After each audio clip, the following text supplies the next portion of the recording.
This is Frontline on Air. Major stories on the go.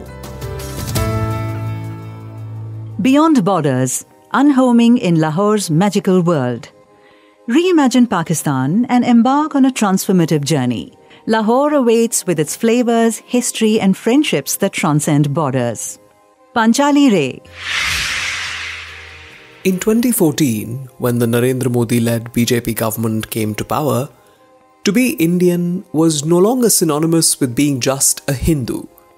You had to be a Ram-worshipping, plant-eating, Modi-supporting one. Any attempt to assert sartorial, culinary or intimate choices that fell outside the sweep of supposed Hindu culture would invite trolls on social media who would ask you to go to Pakistan. Essentially, if your quotidian did not reflect enough Hinduness, as defined by a certain ideology, your obvious choice of residence would be the neighbouring country. Commonsensically, it meant that only those who complied with a straitjacket Hinduness, claustrophobic and oppressive, could continue to stay. The rest should go to Pakistan or drown in the sea, whichever was more convenient. Given the visa regimes, probably the latter. Imagine my excitement then when I finally received the visa that allowed me to travel to the land that had become a metaphor for everything that the category Indian could no longer contain. A land both forbidden and promised. Nothing could dampen my excitement as I packed my suitcase. Not even the bank's refusal to exchange currency when they saw my visa stamp, not to mention the raised eyebrows or bigoted comments from friends and acquaintances. As I made my way to the Wagah-Attari border on a cold December morning, hugging close to my chest the magical document that would allow me to experience the famed city of Lahore, the ruins of Takshila, and the excavations of Harappa, I was prepared to find a desolate immigration office. Instead, I was surprised to find myself in the company of a few jovial Sardars and Indian Muslims crossing the border to attend celebrations of marriage, birth, and rituals of death. Visas were difficult to get, almost impossible, but some still did. The bus to Attari was buzzing with conversations about visa regimes and the difficulties, or rather the impossibility of family reunions across borders. The word was that Pakistan still issued visas, particularly for family visits, but in the last decade, India rarely stamped the passports of those seeking to travel to its lands. The only exception was Hindu Pakistanis on NORI, no objection to return to India visas, who would cross over to seek employment as labourers. As I scanned my baggage and made my way from one counter to another, the Indian immigration officer interrogated me about my reasons for travelling, noting I was a single woman attending a conference. "आप JNU वाली तो नहीं हो, human rights वाली भी नहीं। देखना देश की मर्यादा रखना, ऐसे कुछ मत कहना. Hope you're not from JNU or working in human rights. Be careful, do not say anything that will dishonour India." I nodded in compliance. The immigration officer's suspicion and hostility directly contrasted with the border security force Jawans who escorted us to the Attari immigration hut. Delighted to find a Bengali amongst mostly North Indian travellers, they tried out their newly acquired Bangla on me, making it a point to inform me of all their previous postings on the Bengal-Bangladesh border. I was taken aback by their lack of curiosity and jocular mood, almost flirtatious and deeply disconcerting. A single woman crossing a hostile border invites a range of behaviour and provokes deep emotions, whether underlined by suspicion or sexual imaginaries. Experiencing multiple emotions. Lahore invokes multiple emotions in people, particularly those travelling from India. Longing, belonging, home, exile. For me, it was a city that offered culinary delights and architectural beauty, and brought out consumerist impulses that were rather unfamiliar, interlaced with the heart's desire for everything forbidden. One late evening, while exploring the walled city of Lahore with a bunch of friends, I was struck by how, despite historical complexities and geopolitical challenges, our people's similarities resonated louder than our differences. What started as a casual walk soon became a hunt for Hindu shrines in the neighborhood of the Wazir Mosque. Our friend, who aspired to write a coffee table book on shrines in Lahore, insisted on showing us what he had discovered by chance. A Hindu shrine, colloquially called Saat Behen or Seven Sisters, located in a dank and dark alley and maintained by an old Muslim caretaker who lived diagonally opposite. It drew visitors and pilgrims from across Lahore and its adjoining areas, who came to offer sindoor and light candles. It is said that the Seven Sisters died mysteriously, and one of them was buried there. And such was the power of her spirit that every mannat, prayer or wish was granted. No one knew any further details.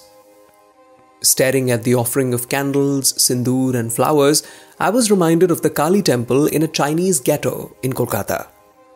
Maintained and worshipped by the local Chinese community who find solace and seek the blessings of a goddess alien to their pantheon, it questioned all boundaries between faiths. As more and more mosques are built around Sufi shrines in Pakistan, and equally as a number of temples of all scales and sizes spring up every day in India, the very human impulse to draw inspiration from multiple traditions and to find a shared understanding of the divine continues to thrive in spaces less illuminated and least expected.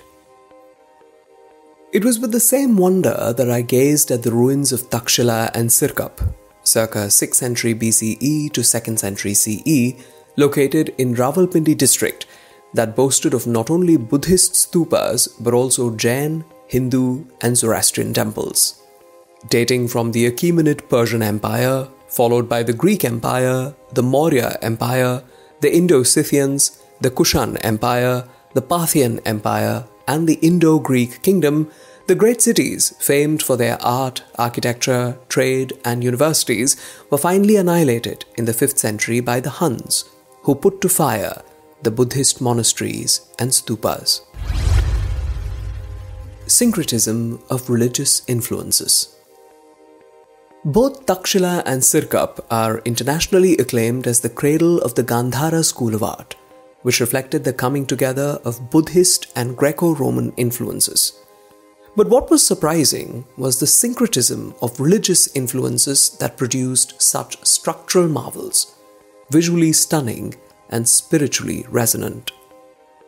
As most of South Asia hurls towards populist and monolithic narratives of the past, of straightforward invasions and destruction of existing cultural and religious architecture, I marveled at this contrarian evidence.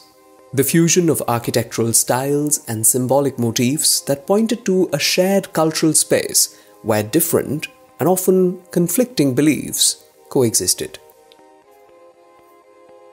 The Jandial temple, for instance, which is mostly traced to the Parthian regime, is one of the finest examples of Greek art that brings out the heterodox practices of the Greeks.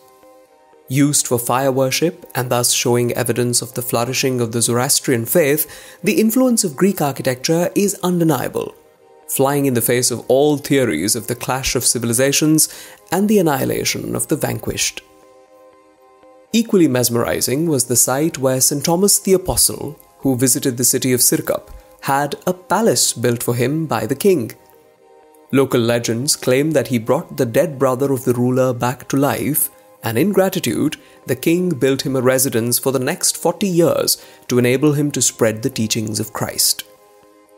Today, Christian pilgrims from various parts of the region light candles in this magical spot to pay homage to their patron saint, though most of his followers are said to reside in present-day Malabar, Kerala, and probably can never trek to this enchanting space tucked away in a forgotten corner of Pakistan.